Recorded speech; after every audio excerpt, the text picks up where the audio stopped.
Welcome back to Success with Steven. My name is Steven Smith. On this channel, we discuss all things financial literacy. Recently, I released a video called 5 credit cards that guarantee your starting limit before you apply. And in that video, I talked about one approval that caught a lot of people's attention. I was approved for the Coinbase One credit card with a $25,000 starting limit. Now, today, I'm going to explain what the Coinbase One credit card is, how it works, what the rewards look like, and most importantly, I'm going to give you the approval data points.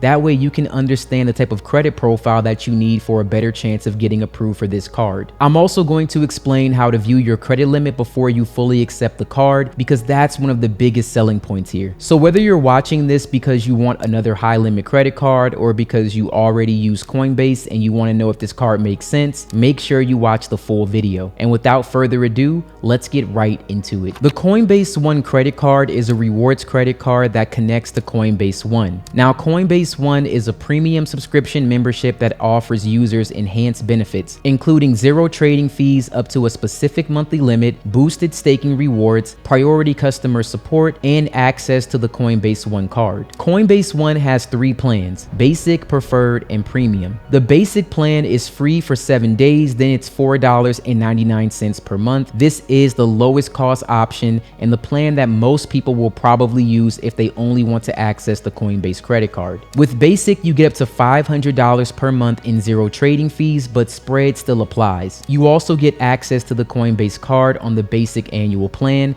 up to $1,000 in account protection, 3.50% USDC rewards, 5% more staking rewards, token sale boost up to 25% sweepstakes, tax partner benefits, on-chain benefits, and lending rewards on eligible assets. The preferred plan is free for 7 days, then it's $29.99 per month. This plan is for more active Coinbase users. You get up to $10,000 per month in 0 trading fees, higher account protections at $10,000, 24/7 priority support, 10% more staking rewards, free wire transfers, token sale boost up to 50%, 100 USDC per month in advanced trading fee rebates, 25% off spot trading fees, and the same Coinbase card access with approval required. The premium plan is $299.99 per month. Now, this is for serious crypto users moving larger amounts of money. It includes unlimited trading fees, up to $250,000 in account protection, 24/7 concierge video support, 15% more staking rewards, free wire transfers, token sale boost up to 100%, unlimited advanced trading fee rebates, 25% off spot trading fees, and the Coinbase card with approval required. So in simple terms, basic is for people who want the cheapest access to the Coinbase One card,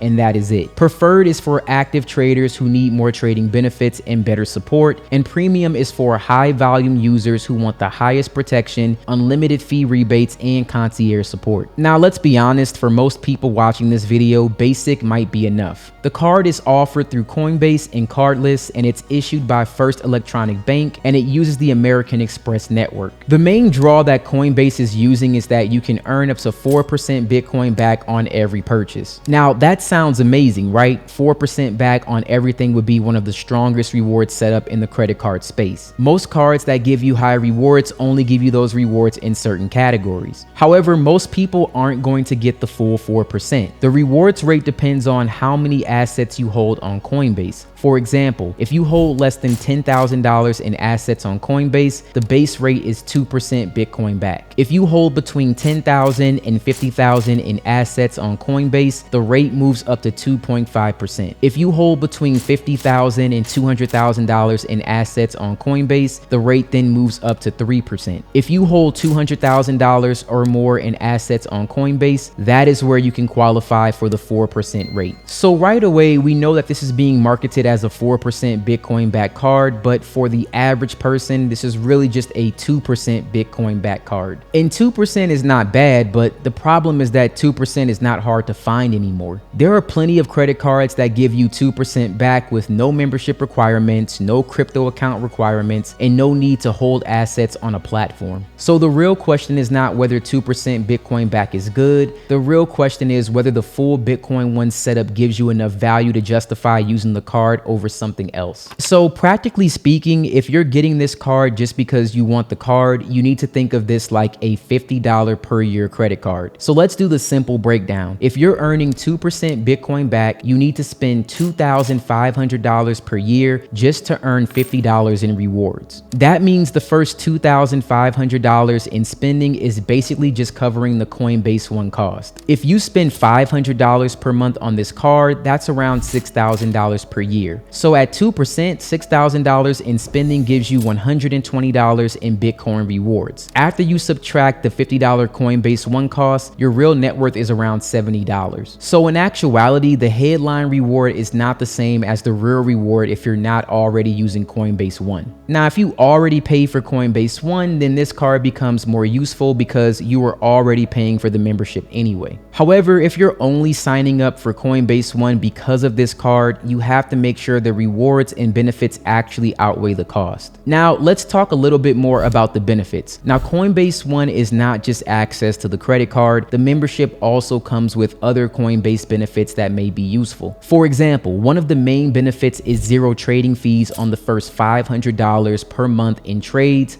although Coinbase still includes a spread. This matters because if you're someone who buys crypto every single month, even small fees can add up. So if you're buying $500 of crypto every single month, you would normally pay several dollars in trading fees. The membership can start paying for itself. And another benefit is USDC rewards. Coinbase advertises USDC rewards as part of Coinbase One, but these rates can change over time, so don't treat any APY as permanent. Always check the current terms before you make a decision. There are also staking rewards on eligible assets and transaction credits on Base. Coinbase advertises $10 per month in sponsored smart wallet gas on Base, which can be worth up to $120 per year if you actually use it. Now, that is the key phrase, if you actually use it. A lot of people make the mistake of looking at a benefit and counting it as value, even when they were never going to use that benefit in the first place. That is how people get tricked by credit card math. A credit card might say it'll give you $400 in credits. If those credits are not something you are ever going to use, that doesn't put $400 back into your pocket. It only matters if it replaces spending that you were already going to do. So for the Coinbase One card, the person who gets the most value is someone who already uses Coinbase, already buys crypto, is already holding assets on Coinbase, or you already want Bitcoin rewards and you might already use Base. For a person who doesn't buy crypto, you don't hold any assets in Coinbase, and you also don't use Base and only want a rewards credit card, this may not be the best setup. Now, let's talk about approval data points. In my case, I was approved for a $25,000 starting limit. I was not asked for any documentation during my approval, and I'm consistently seeing pre-approval limits for this card around $10,000 going all the way up to $25,000. These approvals are happening through Experian soft pulls, so you can see your potential limit before accepting the offer. If your FICO credit score is 720 or higher with utilization less than 10% overall on each credit card that you have, and you already manage high limit credit cards responsibly, the data points would suggest that you're in an excellent position to be approved for this card with a $25,000 limit. Now, if your score is sub 720, let's say in the 680 range, you may still qualify for this card as long as you have an active Coinbase One membership account and you hold a little bit of money in there. Now, even if you don't plan to use this card as your primary spender, a high limit credit card with no foreign transaction fee, it can still be incredibly useful from a credit strategy standpoint. A higher total available credit limit would lower utilization ratios. It would also improve your credit score, and higher limits can also make future approvals easier because banks will see you as a lower risk borrower. For someone rebuilding credit or someone strategically growing their profile, then I would recommend using Rising, because Rising is an all-in-one credit repair platform. Not only will it give you access to your credit reports and scores, it also shows you what may be hurting you,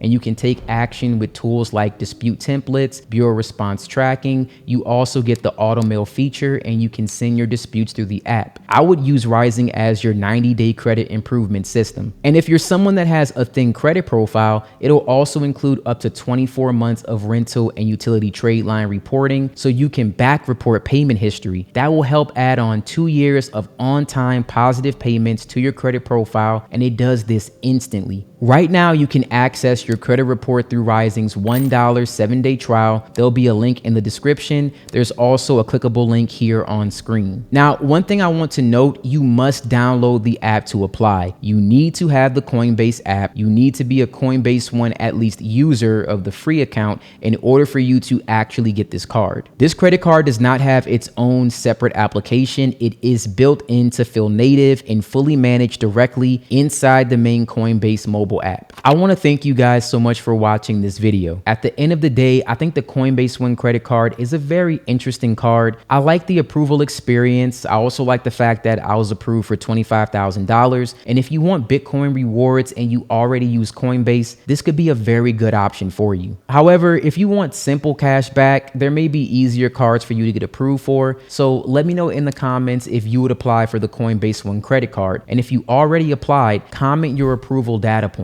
Tell us your credit score range or the limit that you were approved for and whether or not you would accept the offer. That helps everybody watching get a better idea of what type of profiles that they need to get approved for different types of limits. And if you got value from this video, make sure you like and subscribe to the channel. Check the links in the description for Coinbase and Rising. And as always, thank you so much for watching this video, and you guys have a wonderful day.